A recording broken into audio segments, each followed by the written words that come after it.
Saudações biologistas, sejam bem-vindos a mais uma edição do podcast Biologismo. Você está ouvindo hoje o episódio número 37, segunda temporada.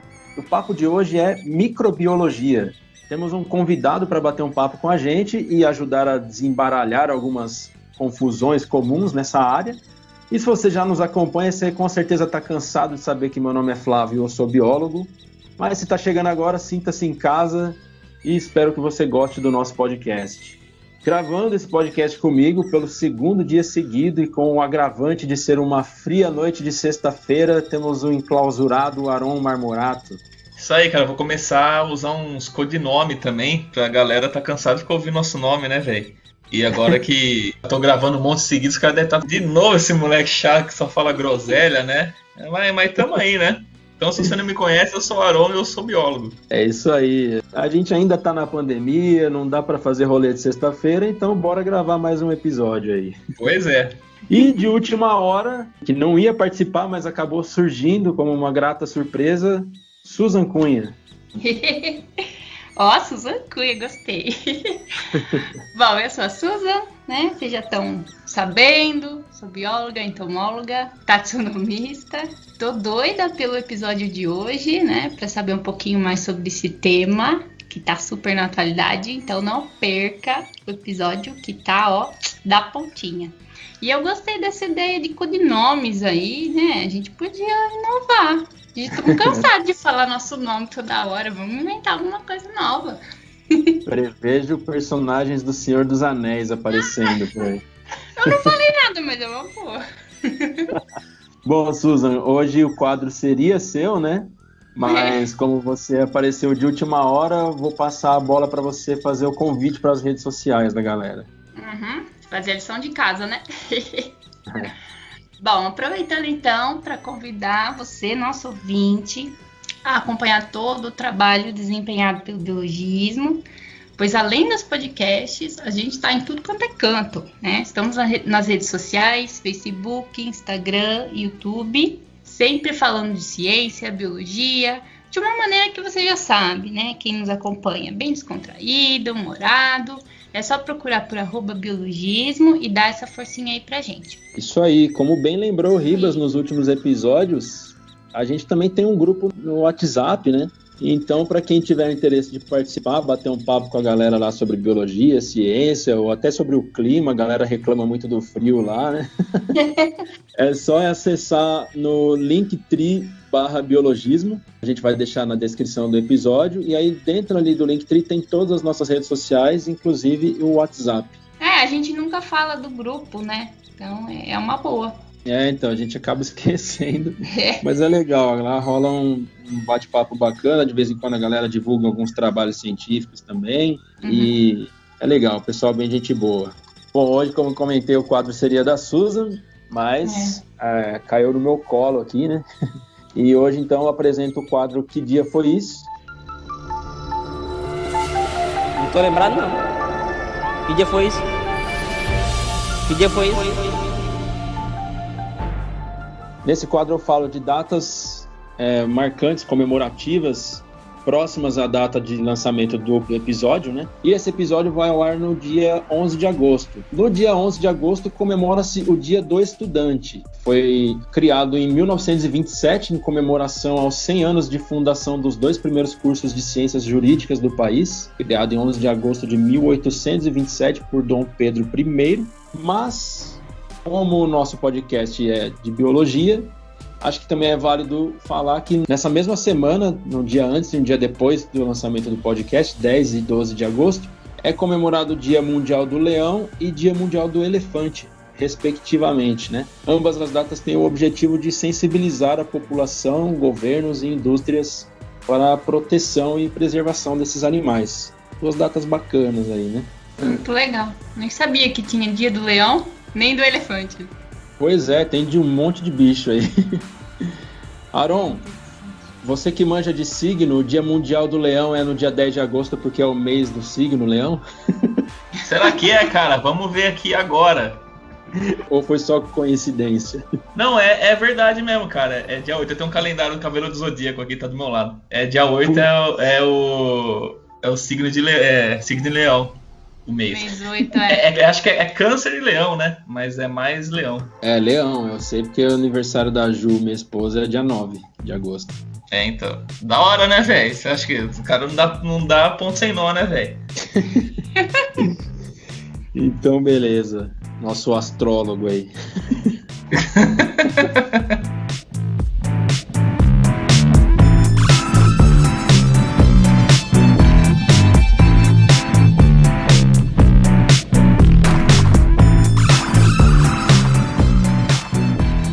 Bom, então sem mais delongas, vamos apresentar o nosso convidado. Antes de mais nada, quero agradecê-lo por topar bater esse papo com a gente, pela disponibilidade. Então seja muito bem-vindo e muito obrigado, Samir Elian. Obrigado, pessoal. Um prazer estar aqui com vocês para falar um pouquinho aí sobre microbiologia. Prazer é todo nosso. Samir, gostaria que você, por favor, falasse um pouquinho da sua formação, das suas áreas de atuação, da sua experiência com o tema de microbiologia. Bom, eu sou biólogo, eu formei na Universidade Federal de Minas Gerais, UFMG, e fiz mestrado e doutorado também lá na área de microbiologia. Trabalho nessa área de micro desde o início da graduação. No início eu trabalhava com probióticos, né, que são micro-organismos que a gente toma oralmente, na maioria das vezes, para combater alguma infecção, melhorar uma inflamação. Então eu trabalhei com isso no mestrado e na graduação. E no doutorado eu mudei um pouquinho de área e fui trabalhar com mecanismos de resistência e virulência de enterococos. Terminei meu doutorado em 2018, mas desde 2016 eu trabalho como técnico de laboratório, também na UFMG, e no finalzinho da minha graduação, em 2010, eu criei um blog de divulgação científica em microbiologia, que chama Meio de Cultura. Então, tem 11 anos que eu estou com o blog. Foi criado em janeiro de 2010. Em novembro de 2010, a gente passou a integrar o portal Science Blogs Brasil. E no ano passado, o Science Blogs Brasil passou a integrar, por sua vez, o portal Blogs de Ciências da Unicamp. Então, meu blog hoje faz parte, né, do Blogs da Unicamp. Então, no meu blog, nas minhas redes sociais, eu tento falar aí um pouquinho sobre microbiologia, mostrar que nem todos os micro-organismos são ruins, né, que aí a gente consegue aí aproveitar muito as habilidades desses organismos, inclusive para coisas boas aí do nosso dia a dia, que vão desde a alimentação, produção de vacinas e várias outras coisas que a gente vai falar aí mais pra frente. Show de bola! Então, por curiosidade, nós temos 4 técnicos de laboratório hoje aqui. Eu e o Aron trabalhamos na Unicep. O Aron é técnico de veterinária, né, laboratório de veterinária. Eu sou técnico de laboratório de odontologia. A Susan trabalha na... Eu não sei se eu sou muito técnica. Na verdade, eu sou só bolsista e eu sou desempregada. Mas você trabalha como técnica de laboratório. Então, trabalha no laboratório é técnico do laboratório. Ganhando ou não ganhando... sei lá. Registrado ou não. Eu trabalho numa coleção de insetos, né? Então, não sei se... Mas eu acho que 3,5, então. 3 pessoas e meia. Vamos, então, pelo menos colocar um asterisco aí. Técnica com asterisco. Isso. Mas legal. Legal saber da sua trajetória, Samir. Legal essa parte da divulgação científica, que é bastante importante, né? E bacana saber do seu blog, dessa ligação com a Unicamp também, muito legal o trabalho que você vem desenvolvendo. Bom, quem acompanha o nosso podcast sabe que a gente gravou um episódio sobre microbiologia no ano passado, né? Mas o foco daquele episódio foi a microbiologia de alimentos, né? E como essa é uma área muito ampla, a gente tem outros campos aí para abordar, né? Fora isso, em tempo de pandemia, o termo microbiologia está quase sempre nos trending topics ali, né? Então, Samir, para dar uma introdução para quem está escutando, eu gostaria de pedir para você, se possível, para você falar um pouquinho sobre a importância da microbiologia na atualidade. Bom, mais do que nunca, microbiologia está na boca do povo, né? A gente está no meio de uma pandemia que é causada por um vírus que é um micro-organismo, né? Então, é um dos alvos de estudo da microbiologia, né? Então, a gente tem aí a importância da microbiologia nas doenças, né? A gente tem Covid, Hoje a gente está tendo que aprender a diferenciar um pouquinho dos sintomas de Covid, com sintomas de gripe, com sintomas de resfriado. A gente tem diversas doenças aí causadas tanto por vírus, fungos e bactérias, que são os principais grupos, né, que integram os micro-organismos. A gente tem, paralela a essa epidemia da Covid, que a gente tem chamado aí de uma pandemia que está seguindo, mais silenciosa, que é a resistência a antimicrobianos. Então, a gente tem essa importância de entender esses mecanismos de ação, como que os antimicrobianos funcionam. Muita gente na pandemia, em casa, às vezes sobrando tempo, às vezes para criar um novo hobby, começou aí a fazer cerveja, fazer pão. Isso tudo tem influência aí de micro-organismos no processo, né? Então, a gente tem micro-organismos participando também nessa questão relacionada a alimentos. Na indústria, a gente tem micro-organismos ajudando a produção de enzimas, às vezes de hormônio, como, por exemplo, produção de insulina, na fabricação de combustíveis, na agricultura e na questão ambiental, a gente tem micro-organismos que ajudam plantas a crescerem melhor, porque elas pegam nutrientes e modificam eles de forma que a planta consiga absorver. A gente tem ainda, por exemplo, bebidas alcoólicas, né, que os micro-organismos fazem parte da fermentação e produzem o álcool. E, por fim, a gente tem um monte de micro-organismos no nosso corpo. A gente falava até pouco tempo atrás que para cada célula humana a gente tinha 10 micro-organismos no nosso corpo. Hoje a estimativa é um pouco menor, né? A gente fala aí por volta de 1,5 a 2 vezes mais células bacterianas. Então, eles têm diversos papéis aí que ajudam, inclusive, na nossa saúde.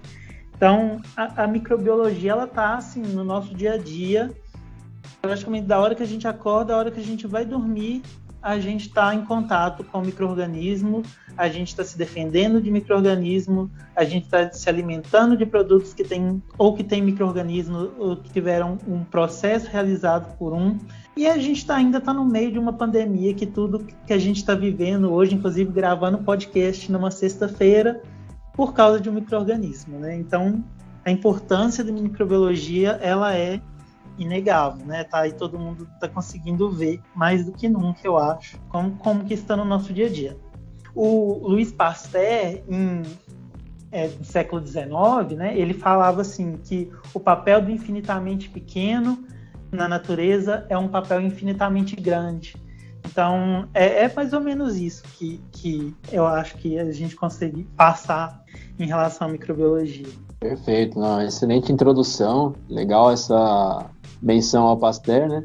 E bem lembrado, a gente está gravando um episódio, um podcast aqui numa sexta-feira à noite, graças a um micro-organismo, porque senão muito provavelmente a galera ia estar num churrasco, dando algum rolê por aí, né? Em relação ao que o Samir comentou, né, da questão da micro, achei super, né? Realmente, se a gente for ver, a gente está em contato com o micro-organismo da hora que acorda e até a hora que vai dormir, né? Só que acho que pelo fato da maioria a gente não ver, né, não ter aquela coisa do só acredito vendo, né? Então acho que mais por isso que as pessoas, sei lá, não compreendem, né? Muitas vezes acham que é mentira, até nessa questão da pandemia, falam assim, um vírus vai fazer tudo isso, é mentira, essa descrença, né? Nesses organismos, eu acho que vem muito dessa mentalidade de como eu não enxergo, como vai fazer mal para mim ou bem para mim se eu não enxergo, né? Eu acho que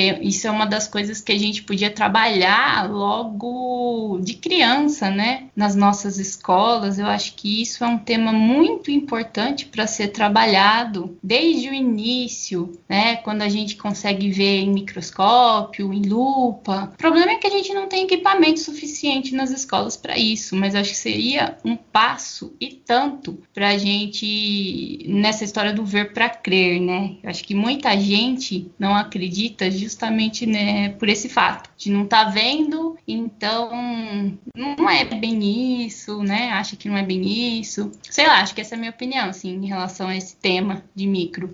Acho que é meio por aí mesmo, Susan. Os micro-organismos, né, eles são muito pequenos, mas a gente tem estratégias para conseguir trabalhar esse assunto na escola. Eu fiz licenciatura, eu cheguei a dar aula na EJA, e lá a gente chegou a fazer prática para visualização de micro-organismos.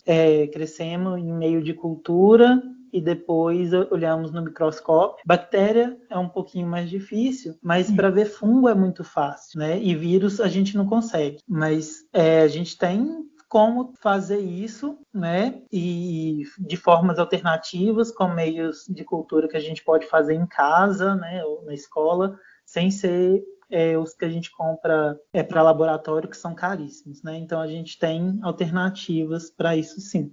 E depois você podia falar pra gente, hein, Samir, essa questão do meio de cultura em casa, quando a gente for falar lá do meio de cultura no final. Uhum. Tem um experimento, né, que viralizou na internet aí, que o pai fez com a filha, né, com a menininha. Falou para ela pegar com a mão suja num pedaço de pão puma, assim e tal, né? Aí ele isolou o pão por um tempo, botou um pão que ela pegou com a mão limpa e outro com a mão suja e deixou por um tempo ali, acumulou um monte de fungo ali e tal. Falando de uma maneira super resumida, assim, né? Mas é um experimento bem bacana para mostrar para as crianças, né, essa importância, falar um pouquinho sobre os micro-organismos e sobre a importância de lavar as mãos antes de comer, por exemplo, né? Acho que começa por aí, né? Uma coisa bem básica, assim, né? Mesmo nessa pandemia, por exemplo, a população como um geral, aprendeu a lavar a mão o tempo todo, né? Ou pelo menos deveria, né? Você aprendeu, a gente não sabe. E não é a primeira vez que isso ocorre. Na época que teve a epidemia da gripe H1N1, eu acho que foi em 2009, 2010, falava muito em lavar a mão e tudo. E a gente tem relatos aí até de infecções hospitalares diminuindo, justamente porque o pessoal estava lavando a mão de forma mais cuidadosa. Então, isso tem que ser trabalhado mesmo, porque como a gente não vê, a gente não acaba, às vezes, deixando passar. Agora mesmo, durante a pandemia, a gente vê, né? Tem que lavar a mão, mas a gente, às vezes, só lembra de lavar a mão na hora que a gente chega em casa, mas na hora que a gente está na rua, a gente acaba passando a mão no rosto, pôr a mão na boca, alguma coisa assim, que é um cuidado que a gente tem que ter e evitar de fazer isso, né? Eu confesso que eu tô sempre com um frasquinho de álcool no bolso, no carro e tal, então eu tô sempre passando um álcool nas mãos aí e evitando ao máximo colocar a mão no rosto, nos olhos e tal, mas é coisa que a gente vai se habituando aí, né? Bom, Samir, eu conheci o seu blog através de a sua página no Instagram, na verdade, né, o perfil, através de um compartilhamento de uma outra página, no qual você estava explicando a diferença entre vírus e protozoários, porque foi daquele dia do depoimento da doutora Nise Yamaguchi, né, na CPI, e deu o que falar isso daí na época, né? Então, quando o episódio for ao ar, isso já vai ser uma notícia antiga, porque no Brasil, na política brasileira hoje em dia, as notícias envelhecem super rápido, né? Mas acho que é válido a gente comentar a diferença, né, sobre, mesmo que seja de uma forma mais resumida, porque óbvio que é uma coisa bem complexa, né, explicar quem são os protozoários e tal, mas o que você acha da gente falar um pouquinho da diferença desses principais micro-organismos, vírus, protozoários, fungos e bactérias? O Flávio, acho bem legal, porque o que a gente viu, né, naquele dia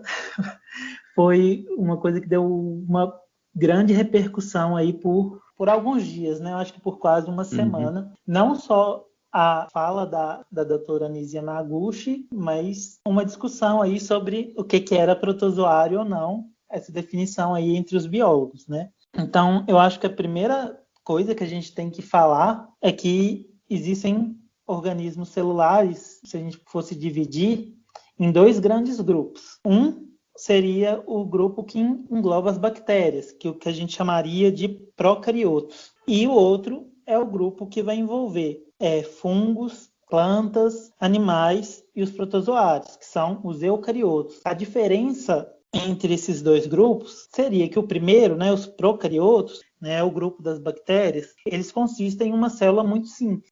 E essa célula simples, ela é composta de uma membrana, ela não tem núcleo, ou seja, o DNA dessa célula ele está disperso ali no interior dessa célula, e ela não tem o que a gente chama de organelas membranosas. O que elas possuem são organelas muito simples. Por outro lado, as células eucarióticas, que significa que tem um núcleo verdadeiro, a gente está falando de células que, além da membrana que delimita a célula, a gente tem dentro da célula um núcleo que consiste em um espaço delimitado também por uma membrana, e dentro dessa membrana a gente tem o DNA. Então o DNA ele não está solto ali dentro. E além disso, ela tem organelas mais complexas, como mitocôndria, cloroplastos, retículos, que são estruturas que têm um papel importantíssimo para a célula. Então, agora que a gente diferenciou esses dois grandes grupos e falamos que as bactérias são procarióticas, a gente tem que diferenciar, assim, como que a gente diferencia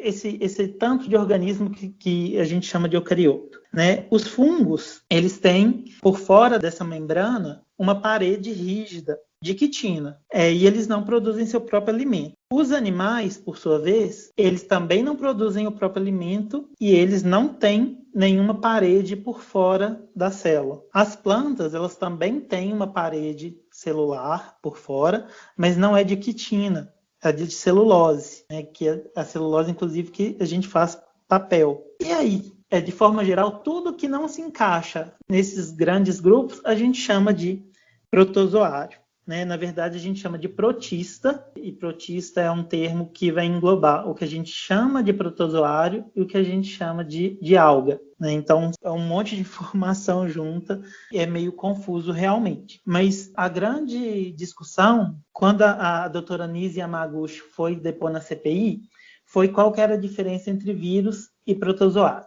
Primeiro, o vírus ele não tem célula, tá? Ele é basicamente uma cápsula de proteína e que dentro dela tem um material genético, que pode ser ou DNA ou RNA. E essa cápsula de proteína, ela pode ser um envelope, pode ser envolvida por um envelope de lipídio. Né? Eles são muito pequenos e eles são o que a gente chama de parasitas intercelulares obrigatórios.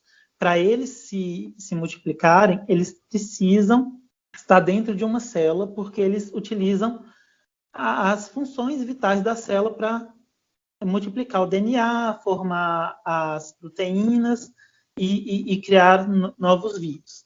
Né? Justamente por causa dessa simplicidade desses organismos, muita gente questiona se eles são vírus ou não.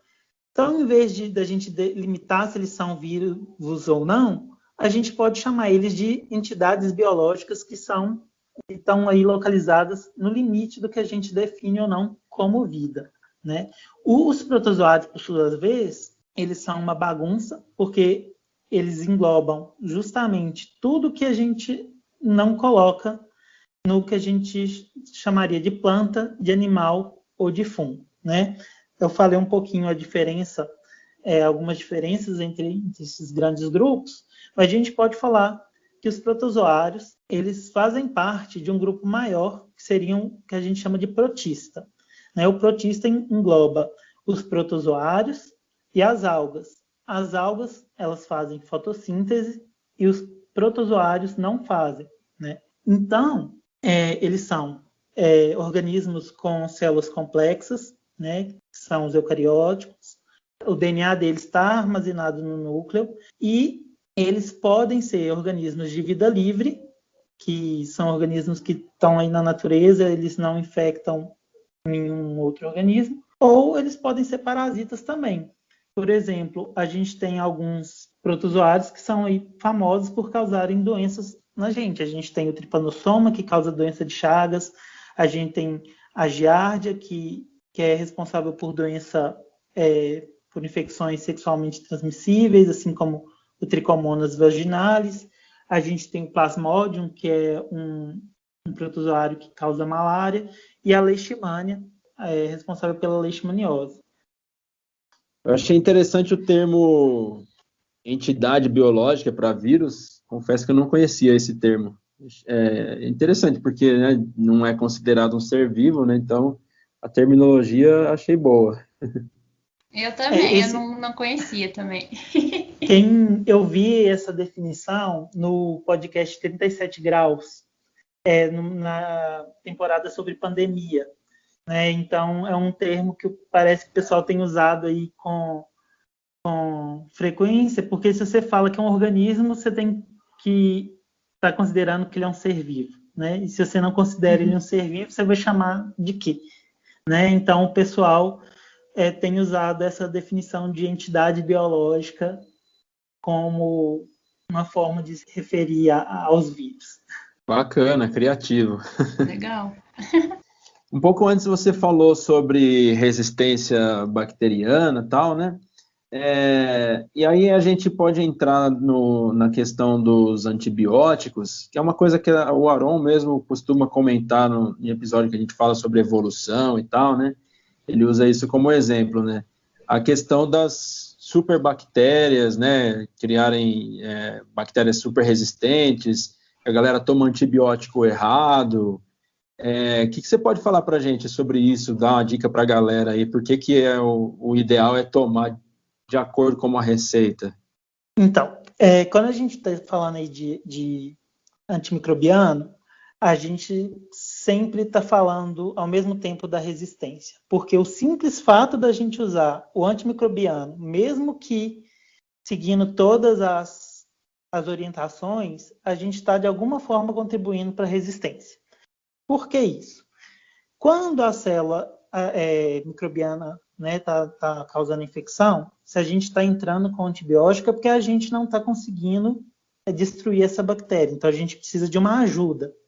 Né? O antibiótico está aí para isso. Então, quando a gente entra com esse antibiótico, ele vai cair na corrente sanguínea e vai chegar no lugar onde o micro-organismo está causando infecção. O micro-organismo entra em contato com esse antibiótico. E aí, o que acontece? A gente tem, entre os micro-organismos, uma população muito diversa. Do mesmo jeito que eu não sou igual a você, Flávio, que não é igual a Susan, a gente tem uma série de diferenças, não só na fisionomia, mas também no nosso metabolismo. As bactérias também. Elas têm pequenas diferenças, mutações no DNA, que dão a elas características peculiares. Então, no meio dessa população diversa, a gente vai ter algumas bactérias que são mais sensíveis e outras que são mais resistentes. Então, a primeira parte da pergunta foi por que a gente tem que fazer o tratamento certinho? É justamente para expor essas bactérias o tempo correto, para elas entrarem em contato com esse antimicrobiano e serem destruídas. Mas às vezes acontece que mesmo assim, algumas dessas bactérias escapem da ação do antibiótico porque elas são resistentes. Com isso, elas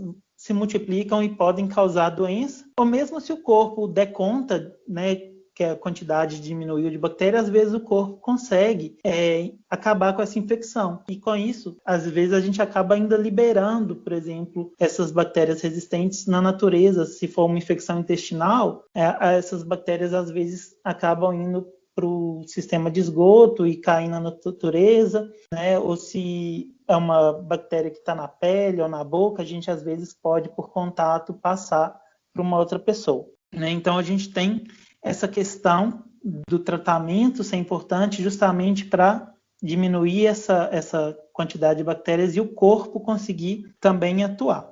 E como eu falei, às vezes essas bactérias mais resistentes, elas sobrevivem.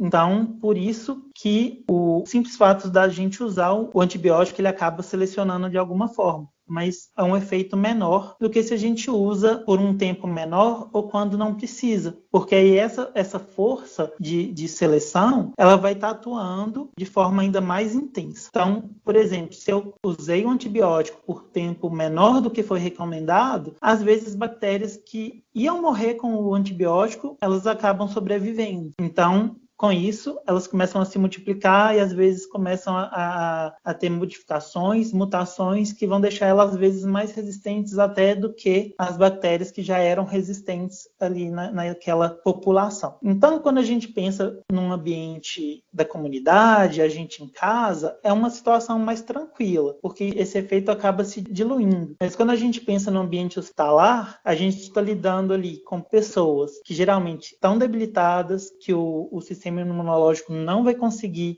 destruir essas bactérias, às vezes mesmo com o uso de antimicrobianos. A gente tem exposição de muito de antimicrobiano diferente no mesmo local. A gente tem o problema de que às vezes os profissionais da saúde não lavam a mão corretamente e aí acabam transferindo o micro-organismo de uma pessoa para outra. E diferente da gente, as bactérias elas conseguem trocar genes entre espécies diferentes. E com isso, elas trocam os genes de resistência também. Então, a gente vai criando aí, de forma ativa, né, inclusive, micro-organismos que são resistentes a vários antibióticos. Então, a resistência ela é um problema real. A gente fala aí de cerca de 700 mil mortes por ano causadas por bactérias resistentes, ou seja, são pessoas que se infectaram por bactérias, às vezes na própria comunidade, às vezes no ambiente hospitalar, que vão morrer por ano, 700 mil, porque o organismo não consegue destruir essas bactérias mesmo na presença de antimicrobianos. A OMS estima que até 2050 esse número ele aumente de 700 mil para 10 milhões. Né? Então, assim, é um efeito que a gente está esperando gigantesco, né? Um aumento gigantesco. E para piorar,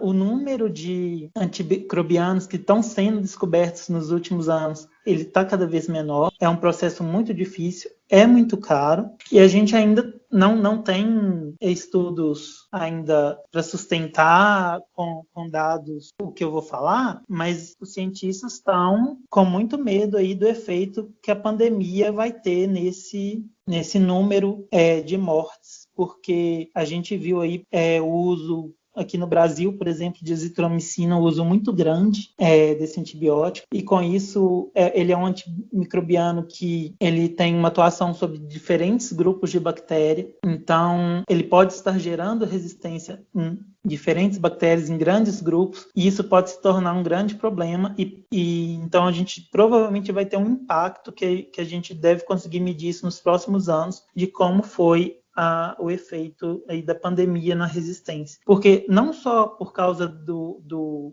uso de antimicrobianos, mas também porque aumenta o número de internação. UTIs muito cheias, então entra mais micro-organismo no ambiente, são muitos pacientes para uma equipe médica às vezes pequena, então é tudo feito muito rápido. Então, às vezes, pode acabar havendo aí um descuido, né, na higienização das mãos e uma contaminação que a gente chama cruzada, né? O profissional de saúde acaba levando o micro-organismo de um paciente para o outro. Isso é muito comum. Situação delicada, né? Muito. Meu Deus do céu. Nossa, eu já tinha ficado assustado com as 700 mil mortes e foi para 10 milhões, então... loucura, né? Mas assim, é importante a gente sempre lembrar que cada ação tem uma reação, né? Então, com certeza a galera abusando dos remédios, se automedicando aí e tal, um monte de coisa que a galera vem tomando aí para evitar pegar o coronavírus ou até para combater, né? Com certeza isso acaba tendo alguma consequência, né? Se não faz bem, a galera... usa-se muito esse discurso, né? Se não fizer bem, não vai fazer mal, mas não é bem assim, né, cara? Até a água em excesso faz mal, né? É isso mesmo. E, na verdade, não é que não faz mal, antibiótico em excesso ou tomado de forma errada, ele pode sim ter diversos efeitos colaterais, né? Porque, querendo ou não, a gente está falando de medicamentos que podem acabar interagindo também com as nossas células, né? A gente tem efeitos no fígado, efeitos nos rins, isso tudo porque, às vezes, o antibiótico ele acaba afetando alguns processos que a gente tem em comum. O objetivo, claro, do antibiótico é sempre causar dano ao micro-organismo e não causar dano no hospedeiro. No caso, o hospedeiro seríamos nós. Então, há uma seleção, né, durante o processo de desenvolvimento do fármaco, de tentar obter isso que a gente chama de toxicidade seletiva, né? Uhum. Mas ela não é perfeita, né? E de acordo com a diferença entre os micro-organismos, que entre a gente e o micro-organismo que a gente tenta achar os alvos para esses antimicrobianos. Por exemplo, a gente tem que a célula bacteriana, igual eu falei lá no início, ela tem uma parede que a gente não tem. Então, a gente pode, por exemplo, desenvolver um antimicrobiano para atacar essa parede celular. Mas tem alguns processos que são parecidos, não ocorrem exatamente da mesma forma na célula bacteriana e na humana. Então, isso acaba sendo um alvo, mas apesar de ser diferente, como tem algumas similaridades, às vezes o antimicrobiano também tem um efeito na célula humana justamente por causa disso. Por exemplo, a síntese de proteína é um exemplo clássico. A nefrotoxicidade, né, que é o efeitos nos rins e hepatotoxicidade no fígado, eles ocorrem principalmente por causa da interação de micro-organismos ou de antimicrobianos no processo de síntese de proteína. Cara, é igual não sei se vocês viram uma postagem que tá rolando no Facebook agora, que a galera que defende cloroquina, esses negócios aí, fica tentando dar um migué, falando que o brasileiro toma antibiótico sem receita, anabolizante, Rivotril, não sei o que lá, e vem querer falar que não toma cloroquina porque dá efeito colateral. Mas, tipo, a diferença, né, mano, é que, tipo, eu não tomo Rivotril pra dor de cabeça, nem anabolizante pra gripe, né, velho? Esse é um problema, né, cara? Os caras querem dar uma desculpa, mas, tipo, esquece. Tipo, ninguém tá tomando, né, sibutramina porque tá com cólica, né, velho? Viagra pra gripe, né, mano? Aí nego quer dar essa desculpa aí, né, mano? É complicado, velho. Pois é, cada um tem a sua indicação, né, cara? Beleza que brasileiro, né, ele, tipo, toma muita coisa sem receita, mas, tipo, toma sem receita, mas pro propósito, né, mano? Eu não vou tomar um negócio, né, que é contra malária pra vírus, né, velho? Toma, muita gente toma. Tem que tomar muito cuidado, né? Porque justamente por causa dessas interações. E o uso de antimicrobiano, por exemplo, no Brasil, sem receita médica, ele é proibido desde 2010. Então, a gente já tem 10 anos que é proibido. A gente sabe que não é 100% eficaz, mas com certeza isso foi uma decisão tomada e justamente para reduzir essa questão da resistência e do risco. E a gente sabe que justamente a população muitas vezes não entende por que isso acontece e acha que é bobagem, né?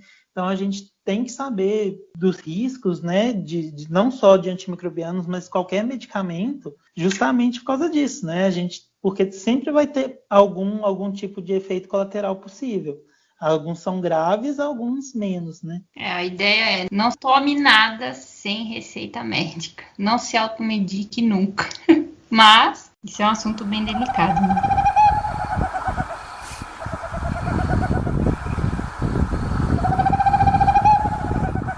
Então, Samir, e aí, assim, tem aquelas perguntas, né, que sempre entram nesse tópico, né? Por que o antibiótico não cura a virose? Que o Aron já meio que falou um pouquinho também, né? Fez esses questionamentos, né? Por que o antiprotozoário não funciona contra o coronavírus? Como é que é isso? Então, como eu falei lá atrás, quando a gente pensa em um antimicrobiano, a gente está procurando estruturas que sejam específicas de um micro-organismo e que não sejam semelhantes às nossas, para a gente atacar justamente nesses pontos, né? Então, a gente tem as bactérias que são muito diferentes da gente. Então, a gente tem vários alvos e por isso que a gente vê tanto antimicrobiano diferente no mercado. Para vírus é uma situação mais complicada, eu falo daqui a pouco, mas quando a gente fala de fungo e protozoário, a gente está falando de células que são muito parecidas com as nossas. Então, a gente vê uma quantidade muito menor de antiprotozoário ou de antifúngico, justamente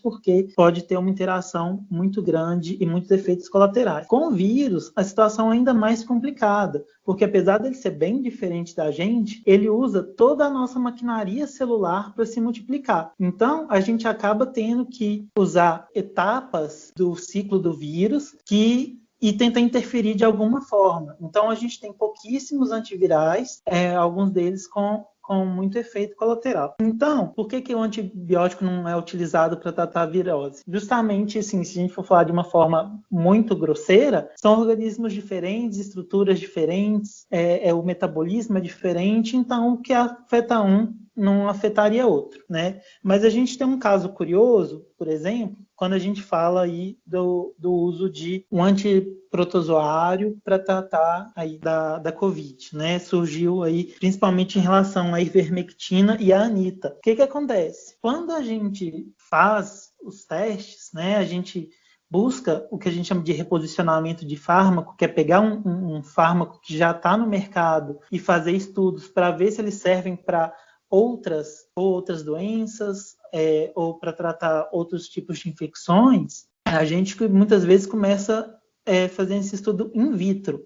Né? In vitro é o quê? No laboratório. Então, muito desses antiprotozoários, eles acabam funcionando contra o vírus. Então, a gente tem, às vezes, alteração no pH, que a célula está sendo crescida, ou muda alguma coisa ali na estrutura que o vírus ia usar para ligar na célula. Mas quando a gente passa isso para um animal, ou mesmo em teste humano, a gente vê que, às vezes, a concentração que a gente ia precisar usar é uma concentração tóxica, ou quando a gente ingere esse medicamento, ele sofre alguma transformação no nosso corpo, e aí ele não tem a mesma ação que ele teria no teste laboratorial. Né? Então, o que a gente tem visto é que a ivermectina, por exemplo, ela funcionou in vitro, em laboratório, mas quando a gente passou isso para humano, que é em vivo, não tem um resultado muito bom, né? Não está causando nenhum efeito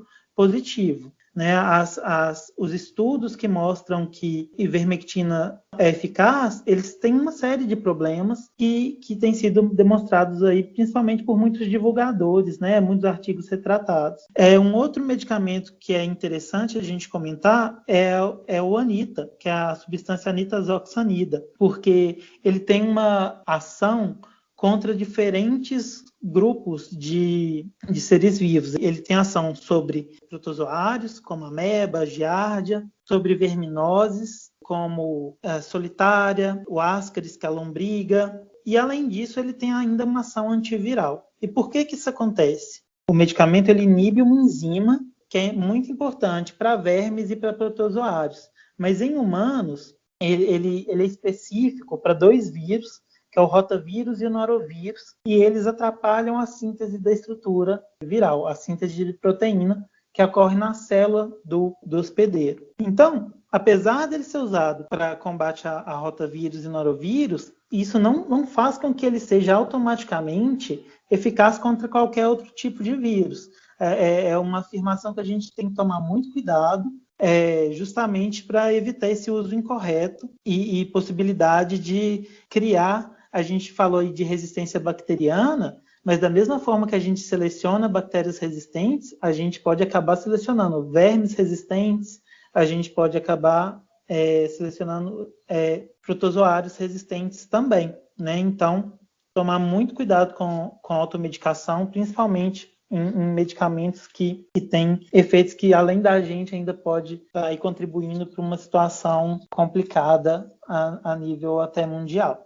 Então, e aí a gente volta naquele ponto que você falou sobre a importância de tomar cada medicamento adequado, né, e seguir a receita, o tratamento de acordo com o que ele falou, né, o que o médico falou, né. E aí, assim, outra coisa que acho que é importante ressaltar é que todo estudo para uso de medicamento em ser humano, né, tem várias etapas, né, assim como as vacinas também, né. Então, se o estudo, se o medicamento ou a vacina não for aprovada em todas as etapas, não tem por que a gente insistir em utilizar ele para determinada causa, né. In vitro o negócio foi super bem, é promissor e tal, né, beleza, essa é uma etapa, né. Só que agora, se chegou no estudo para ser humano com algum grupo de pessoas, assim, né, fazendo todo aquele teste randomizado, né, e não deu certo, não trouxe um benefício, né, não deu um resultado muito promissor, vida que segue, né, você parte para outra, né. Isso aí. E uma coisa legal que eu acabei esquecendo de falar quando a gente falou de resistência é que alternativas para isso, elas estão sendo procuradas, né? É uma situação complicada, mas do mesmo jeito que a gente tem vírus que infectam humanos, a gente tem vírus que infectam especificamente bactérias. E eles acabam matando bactérias, são chamados fagos. Então, uma das estratégias hoje que está sendo estudada para ajudar no combate, em substituição aos antimicrobianos, justamente para tratar essas bactérias que os antimicrobianos não funcionam, é o que a gente chama de fagoterapia, que seria tomar um coquetel de vírus que matam bactérias específicas, né, para a bactéria que a gente estaria infectado, e esse vírus ia entrar na célula, multiplicar, matar a bactéria específica, sem atingir outras e sem causar dano para a gente. Mas, claro, esse tratamento também tem chance de desenvolver bactérias resistentes aos fagos. Então, a gente sempre tem que pensar na resistência, porque as bactérias se multiplicam muito rápido e, com isso, as taxas de mutação, os efeitos da mutação, assim como nos vírus, a gente vê muito rápido. Que é isso que está acontecendo com o vírus também. Eles se multiplicam muito rápido, a gente está em um ambiente de pandemia ainda descontrolado, então o vírus circula, o vírus multiplica e a mutação não tem como ela não acontecer, né? Algumas podem acabar matando o vírus, né, tornando o vírus inviável, a bactéria inviável, e outras não fazem diferença nenhuma, mas tem aquelas que deixam ele mais virulento, deixa a bactéria mais resistente, faz com que o vírus ele se dissemine mais. Então, quando a gente pensa nessa situação de infecção para o micro-organismo, a gente tem que, além de usar o tratamento de forma bastante cuidadosa, é justamente evitar se contaminar mesmo, porque é um processo sem volta, né? Os micro-organismos, justamente por essa plasticidade, a multiplicação deles é muito rápida.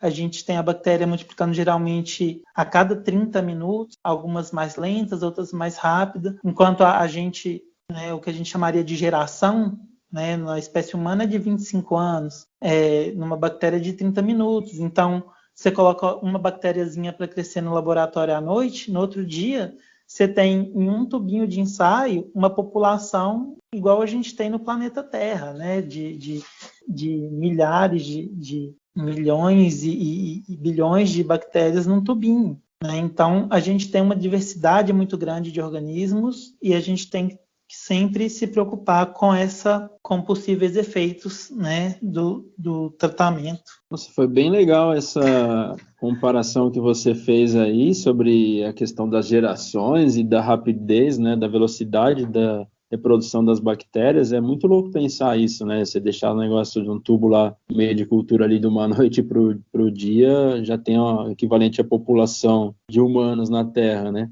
Bem interessante mesmo. Até me lembrou aquela questão de que saiu um estudo um matemático, né? Uma perspectiva, assim, né? De que todos os vírus do coronavírus do planeta caberiam dentro de uma lata de refrigerante, né? Para dar uma ideia do tamanho, né? De quão pequeno é o negócio, né? Isso é muito interessante da microbiologia, né? Um mundo completamente diferente, assim, né? Isso, Flávio, eu não cheguei a ver essa comparação, não, mas é exatamente isso. A gente pensa no nosso corpo humano. A gente consegue ver uma estrutura toda com o número de células que a gente tem. Quando a gente pensa que bactérias, a gente tem mais ou menos o dobro, e a gente não consegue ver nenhuma estrutura, né? A gente tem uma noção de como que eles são pequenos. Os vírus, por exemplo, só nos oceanos, tem uma estimativa de que a gente tem cerca de 10 elevado a 31 bacteriófagos, né? Só de vírus que infectam bactérias, a gente teria uma quantidade aí gigantesca. Então, quando a gente pensa a gente tem vírus no nosso corpo, né? No nosso trato gastrointestinal, no ambiente de lagoas, de rios e circulando em outros animais, esse número só vai aumentando, né? Então, a gente está falando aí de micro-organismos muito pequenos, mas são eles que dominam o ambiente todo, e eles estão nos mais diversos ambientes, desde um ambiente onde seria tranquilo viver, ambientes gelados, como na Antártida, a gente tem ambientes muito quentes, temperaturas próximas a temperatura de ebulição da água, a gente encontra micro-organismos nesses lugares. O Samir só apavorou a gente agora. Não precisa. Porque muitos deles, igual eu falei, eles não causam mal para a gente, né? Eles estão aí vivendo, muitos com importância justamente ambiental, pegando nitrogênio, modificando ele para a planta absorver, por exemplo. Às vezes estão lá no cupim ajudando a digerir celulose. Eles não necessariamente são patogênicos. Alguns são, claro, mas nem todos. E são os micro-organismos patogênicos, eles são a minoria, são poucos, né? Quando a gente faz a comparação aí entre espécies conhecidas e as que são causadoras de doença, que são os patogênicos, é uma minoria. Uhum.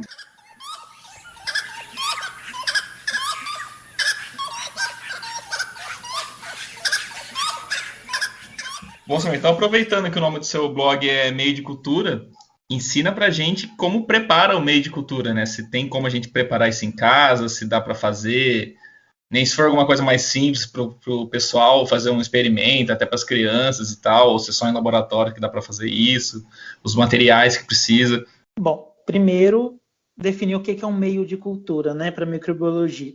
Meio de cultura é uma preparação nutritiva, é tipo uma sopa que vai permitir que a gente cultive o micro-organismo ali, né? A gente pode ter o meio de cultura líquido, que é o que a gente chama de caldo, ou ele tipo uma gelatina, que é o que a gente chama de agar, né? E o que tem aí nessa preparação? A gente tem substâncias que o micro-organismo precisa para crescer, do mesmo jeito que a gente precisa se alimentar, beber água, os micro-organismos também precisam, né? Então a gente tem no meio de cultura fonte de energia, que geralmente são açúcares, fontes de carbono, fonte de nitrogênio, fonte de enxofre, que são proteínas, além de sais, de vitaminas, que é igual a gente, os micro-organismos também precisam para funcionarem direitinho. E aí eles conseguem também não só sobreviverem, fazerem o metabolismo, mas também multiplicarem ou crescerem, como, por exemplo, no caso de fungos, né? Então, o que a gente precisa, né? No laboratório, a gente geralmente compra isso pronto, né? A gente tem os meios que são meios mais simples. Por exemplo, a gente tem que é um meio que a gente chama de definido, que a gente sabe tudo que tem no meio. Por exemplo, a gente pode colocar glicose, cloreto de sódio, sulfato de magnésio, fosfato de potássio, numa quantidade específica de água. A gente tem um meio de cultura, super simples. E a gente tem também o que a gente chama de meio complexo, que a gente não sabe exatamente a quantidade certinha de cada nutriente que está ali. A gente tem um meio que chama infusão de cérebro e coração. Pega-se o cérebro e o coração de algum animal, tritura isso e coloca uma quantidade. E o que tem aí nesse pó que a gente coloca? Tem proteína, tem vitamina, mas qual que é a quantidade específica a gente não sabe, porque a gente não olhou em cada célula o conteúdo certinho, isso varia um pouco, né? Então é o que a gente chama de meio complexo. Então num laboratório, a gente precisa fazer usando esse tipo de alternativa, mas quando a gente vai fazer em casa, a gente tem formas de conseguir fazer isso. Um exemplo bacana é, primeiro, que para cultivar o micro-organismo a gente precisa usar, se a gente quer olhar o micro-organismo que a gente tem, por exemplo, na superfície da pia do banheiro, por exemplo, a gente precisa colocar esse micro-organismo num lugar que a gente falaria que é estéril, para o que crescer ali, a gente saber que é o que a gente esperava, que não é uma contaminação do ambiente. Então, a gente teria que usar um recipiente, às vezes, de manteiga, de margarina, por exemplo, ele pode servir para a gente de placa de Petri. Placa de Petri é de vidro, mas a gente pode usar um recipiente simples como um recipiente de plástico, por exemplo, e para esterilizar ele, a gente pode, por exemplo, usar o micro-ondas. É uma alternativa. Para fazer o meio de cultura em si, o que a gente precisaria? A gente pode usar, por exemplo, gelatina incolor e caldo de carne, por exemplo. E caldo de carne que eu estou falando é aquele caldo que, por exemplo, a gente faz carne moída e ela solta um caldinho. Seria esse caldo, porque o caldo que a gente compra em tablete ou em pozinho, ele tem concentrações muito altas de sal que pode acabar dificultando o crescimento dos micro-organismos. Então, a gente poderia colocar esse caldo junto com a água, ferver isso, fazer a gelatina, colocar na embalagem de manteiga, e aí depois a gente vai com um cotonetinho, passa na pia e passa esse cotonete por cima da gelatina, de forma bem suave, e deixa num lugar quentinho por alguns dias, e provavelmente a gente vai conseguir ter visualizar aí o colônia de vários tamanhos, de várias cores, e provavelmente fungos também. A gente não vai conseguir identificar o que é cada uma dessas colônias, mas a gente consegue ver um pouquinho da diversidade. E o que é colônia? A gente não consegue ver um micro-organismo, mas igual eu falei, ele vai se multiplicando. Uma célula vira 2, que viram 4, que viram 8, que viram 16 e vai multiplicando. Aí, depois de um tempo, tem tanta bactéria junta que a gente vê um montinho, que nada mais é que um monte de bactéria que foi originada a partir de uma. Quando a gente fala de fungo, ele já tem um crescimento diferente. O fungo ele já cresce se espalhando mais e ele pode crescer formando uma estrutura, muitas vezes, de aspecto cotonoso, que é tipo o bolor do pão mesmo. É um fungo. A célula do fungo a gente não vê, mas quando ela cresce, ela começa a formar estruturas que, em grande quantidade, tem esse aspecto, muitas vezes, parecendo com algodão. Então, eu acho que isso é uma prática que a gente consegue fazer no ambiente escolar, a gente consegue fazer em casa. E eu dei um exemplo de pia do banheiro, mas a gente pode, por exemplo, quero ver as bactérias e os fungos que tem no ar. Então, você pode deixar a placa aberta por uma meia hora e depois você fecha. Quero ver da saliva, você pode passar o cotonete dentro da boca e depois passar no meio de cultura. Ou conversar em cima da plaquinha aberta, que aí pega um pouco do ar e as gotinhas que caem. Posso colocar meu dedo e tipo uma impressão digital. E uma prática também muito legal que dá para fazer pensando nessa questão da mão é justamente a minha mão tá suja, coloco ali, depois eu lavo minha mão com sabão, um álcool 70 e depois eu faço o mesmo procedimento. Provavelmente vai diminuir bastante o número de células que a gente consegue observar. Claro que em casa a gente não tem o mesmo rigor que o controle que a gente teria num laboratório. Então, a chance de ter alguma contaminação existe, mas os resultados são muito legais. Show de bola, gostei da receita aí. Momento mais você, microbiológico. Tipo isso. E me lembrou também, Samir, que no comecinho da pandemia, na semana que parou tudo no Brasil e tal, álcool em gel era uma coisa difícil de encontrar, nos supermercados, e aonde você encontrava, o preço era exorbitante, assim, E aí o brasileiro, seu espírito de gambiarra, começou a soltar na internet como fazer álcool em gel caseiro, E os ingredientes que eu me lembro era gelatina incolor e álcool 70. Aí tinha um modo de preparo lá e tal, mas isso é um belo tiro que sai pela culatra, Tinha várias receitas também, mano? Tinha uma que era gel de cabelo com álcool, velho. Aquela lá era gel de cabelo. A gel de cabelo, nossa senhora, velho. Você grudava a mão, você ficava parecendo um sapo, velho, com os dedos, com as membranas no meio dos dedos, assim, velho. Complicado, velho. E ainda é aquele negócio, você tá misturando um monte de coisa que você não sabe, pode ter alguma reação, e aí você passa na sua pele e você acaba, na verdade, em vez de te ajudar a se proteger, às vezes causando algum prejuízo, Algum efeito aí colateral, uma queimadura, alguma coisa assim. Sem dúvida. E o que o pessoal comentou na época era que justamente a gelatina incolor era usada para criar meio de cultura, Então ia ser um tiro no pé mesmo, É tipo isso, exatamente. Bom, a gente comentando sobre meio de culturas e tudo mais, umas ideias muito legais que o Samir deu pra gente, que dá até pra fazer em casa. Mas conta pra gente, Samir, tem algum meio de cultura específico para vírus? Susan, na verdade, igual a gente falou, o vírus ele é um parasita intracelular obrigatório. Então, ele precisa de uma célula viva, né, para se multiplicar. Então, um meio de cultura que é composto só de substâncias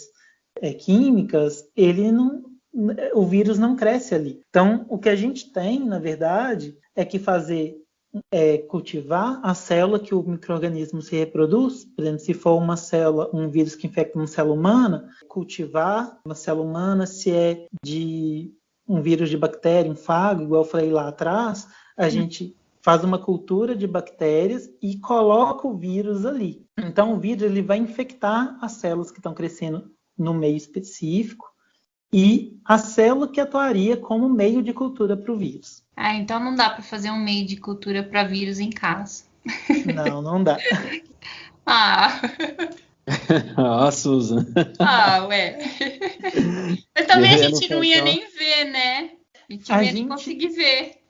Na verdade, a gente vê o vírus pelo efeito que ele causa na célula, que a gente chama de efeito citopático. Então, o que acontece? Vamos supor que a gente vai fazer uma cultura de bactéria. Então, a gente vai crescer a bactéria em caldo e vai jogar o vírus ali naquela cultura, depois que a bactéria já cresceu. E aí a gente vai virar esse caldo, geralmente ele tem um pouquinho de agar ou não, em cima de uma placa com meio de cultura sólido. Então, ela vai secar ali em cima. Se não tivesse o vírus, como tem muita bactéria, a gente ia imaginar que ela cresceria como se fosse um tapete por cima do meio de cultura. O vírus, como ele infecta a bactéria e destrói a bactéria morre e ela não cresce. Então, a gente começa a ver nesse tapete buracos. Onde as bactérias morreram. Então, a gente, enquanto a bactéria, a gente faz a contagem de quantas bactérias tem ali pelo número de colônias vivas, no vírus a gente olha pelo número de buraquinhos, que a gente pressupõe, né, a gente assume que cada buraquinho que foi formado ali, ele foi originado de um vírus, né, que matou uma bactéria e matou aquelas em volta, né, porque os vírus foram liberados e matavam a bactéria do lado. Aí ele vai e cresce e forma esse buraquinho, né? Então, a gente assume que cada buraquinho foi originado de um vírus, então, a partir daí, a gente consegue fazer a contagem. Tem 10 buraquinhos, que a gente chama de placa de Lise. Então, se tem 10 placas de Lise em 100 microlitros de meio, então, a gente tem 100 em 1 ml. E aí a gente sabe, então, tem 100 partículas virais por cada ml da solução que a gente tinha. Então, a gente faz a estimativa desse jeito. Nossa, que legal! Então, dá para ver o efeito do vírus. Não dá para ver o vírus, mas dá para ver o efeito. Ótimo. Isso. O vírus só com microscopia e microscopia eletrônica. Demais. E aí você comentou essa questão de partícula viral. Teria, eu e as minhas viagens de novo, mas, por exemplo, só uma partícula viral conseguir infectar por célula? Por exemplo, uma célula, uma partícula. 2 células, 2 partículas.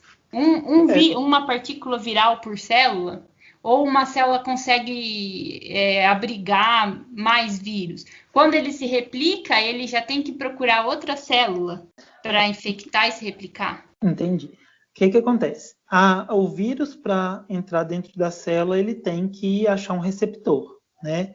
Então, por exemplo, no caso do coronavírus, ele tem o que o pessoal está chamando de spike, que é a proteína do vírus, que ela reconhece um receptor específico de uma célula humana. Então, vários vírus podem se ligar numa mesma célula. Então, a gente pode ter, 100 vírus ligando em uma única célula. Tendo receptor, o vírus pode ligar.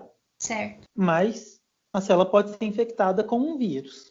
Não necessariamente um vírus só vai causar algum efeito, né? Porque às vezes você consegue controlar, o corpo consegue controlar essa infecção a tempo. É o que a gente chamaria de dose infecciosa. A gente precisa de uma quantidade mínima de micro-organismo para causar a doença.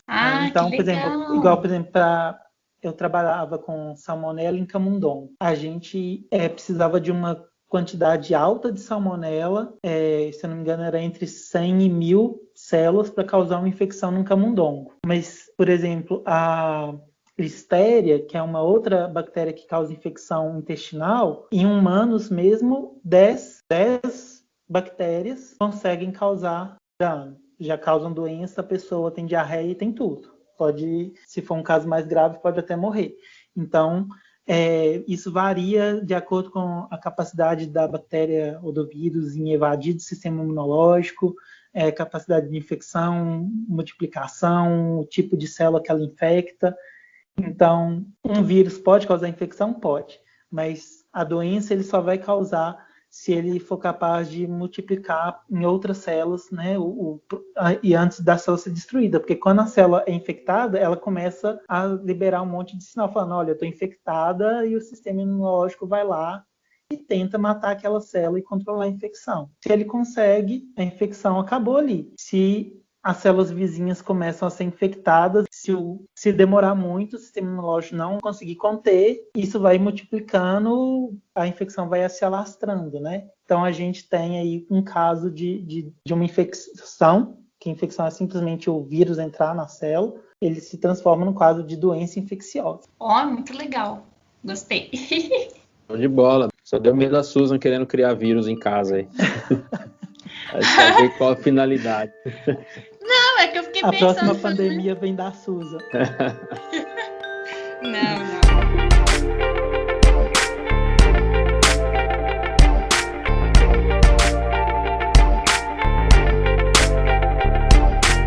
Bom, galera, então chegamos agora ao nosso momento Indicações Culturais, onde a gente indica filme, série, novela, livro, artigo, o que der na telha da galera aí.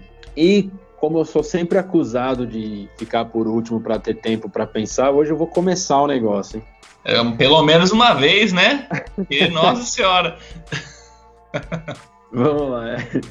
Eu tenho 2 indicações para fazer hoje. Uma é de um Instagram que chama Falando de Ciência, que é um Instagram muito bacana, onde o pessoal fala de ciência.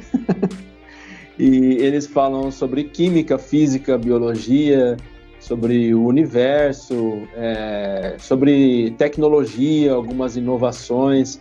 Tem muita curiosidade, tem muito conteúdo bem legal lá.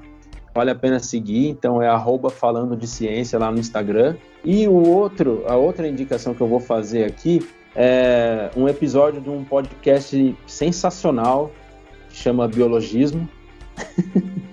Esse é bom mesmo, cara. Esse é top. Pode isso?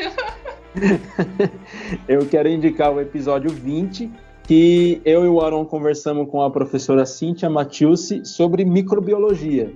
Então, para quem gostou desse episódio, eu indico para voltar lá e ouvir esse episódio, que a gente gravou no ano passado, mas foi sobre microbiologia de alimentos, como eu comentei aqui no início do episódio, né? E foi um episódio bastante interessante e mostra um pouquinho dessa gama enorme da microbiologia, né? A gente conversou bastante com a Cíntia, deu quase 2 horas de episódio, e foi um episódio bem diferente desse que a gente apresentou aqui hoje. Então, procura aí na plataforma que você está ouvindo e vale bastante a pena. Agora, vamos para o nosso convidado, então. Samir, você tem alguma indicação para a galera que está ouvindo? Eu vou indicar 2 livros que eu acho muito bacana, principalmente agora no momento da pandemia. O primeiro é um que chama Ciência no Cotidiano, da Natália Pasternak. Ela é uma pessoa que está atuando aí muito no combate à desinformação, às pseudociências, e tem ganhado muito destaque nesse último ano. E esse livro, ela escreveu junto com o jornalista Carlos Orsi, e a Natália, ela é bióloga, microbiologista também. Mas nesse livro, cada capítulo é um livro curtinho, é um livro fácil e gostoso de ler. Então ela fala sobre energia, transgênicos, sobre higiene, astronomia, estatística, mas tem um capítulo sobre vacinas que é assim, fantástico. Então recomendo demais. E ainda destaco o capítulo 3, o capítulo do livro sobre vacinas. E o outro já é um livro mais denso, é um livro de quase 700 páginas, que chama Contágio. É o livro que tem sido anunciado aí como o livro que previu a a epidemia do coronavírus. Justamente ele chama Contágio porque ele mostra justamente como que as doenças elas pulam, né, dos animais para os humanos, né, e que é o que aconteceu a princípio com o coronavírus, que é um vírus que circula muito entre morcegos, por exemplo. Então eles acabam falando sobre o ebola, eles falam sobre um vírus nos Estados Unidos que infectava cavalos e começou a infectar as pessoas que tratavam deles, e como o vírus não teve as mutações para disseminar mais do que isso, foi um vírus que conseguiu ficar restrito. Então é um livro que ajuda muito a gente a entender conceitos como o conceito de R0 que a gente fala na pandemia, ele explora bastante. Então, para quem quer aprofundar um pouco mais nos conceitos envolvidos na pandemia, é um livro bem bacana. Você lembra o nome do autor desse livro? Ah, sim. É David Quammen. Legal, essas indicações. Eu sou fãzaço da Natália Pasternak, e esse livro, Ciência no Cotidiano, está na minha lista aqui de próximos livros para adquirir. Faz tempinho já. Só estou esperando entrar um troco. Susan? Eu caí meio de gaiato aqui na conversa, né? Acabei que nem me preparei muito para indicação. Aí não vale porque eu ia indicar justamente esse nosso episódio de microbiologia com a Cíntia, né? Mas o Flávio foi mais espertinho, né? Foi mal. Então eu reforço a indicação do Flávio. Esse episódio de micro da Cíntia foi um dos mais interessantes, né? Pra gente até ficar meio com medo, né? Do que tem à nossa volta. Mais esperto, né? Também. E eu vou apelar aqui agora pra Tolkien na minha indicação. Então, pra quem curte Senhor dos Anéis, Hobbit, como eu, super fanzona, leia também Beren e Lúthien, que é uma história muito fofinha que todo mundo que gosta da saga vai adorar. Hoje essa é a minha indicação, Tolkien vai me salvar. Boa. E aí, Aaron? Cara, eu vou indicar. Hoje é um site, de um laboratório de genética. Aliás, eles não estão pagando nada pra gente. Podia pagar, viu? Fica a dica aí, porque vai ser um puta merchan que eu vou fazer pra esses caras, velho. É um laboratório de genética que chama Genera. É um site, né? genera.com.br, que é um laboratório lá de São Paulo que eles fazem teste de ancestrabilidade. Então, e tá em promoção. Tipo, eu sempre quis fazer esse teste, né? Eles mandam um kit para você. Com suave, você coleta as células de dentro da bochecha, né? E manda de volta para eles. E eles fazem toda a linhagem do seu DNA e conseguem mostrar toda a ancestralidade que a gente tem. E tá com promoção, acho que era R$199 esse kit, que tem 3 tipos de kit, né? Esse era o mais básico, agora tá em promoção com um cupom lá que tá por R$98, cara. E você divide até em 10 vezes. Então eu falei, puta, mano, agora eu vou ter que fazer, né? Porque tipo, é muito louco, ele mostra toda a sua linhagem, até linhagem materna, linhagem paterna, do ponto que surgiu os seus primeiros ancestrais. Então quem gosta disso daí é muito louco. E aproveitar que tá com uma promoção da hora, né? Metade do preço. Nossa! Patrocina nós. Patrocina nós, Genera, cara. Porque firmeza, hein? Eu fiquei pensando por que tem vários tipos de kit. Porque, deixa eu até ver aqui, eu tô tendo no site, são 3 kits, né?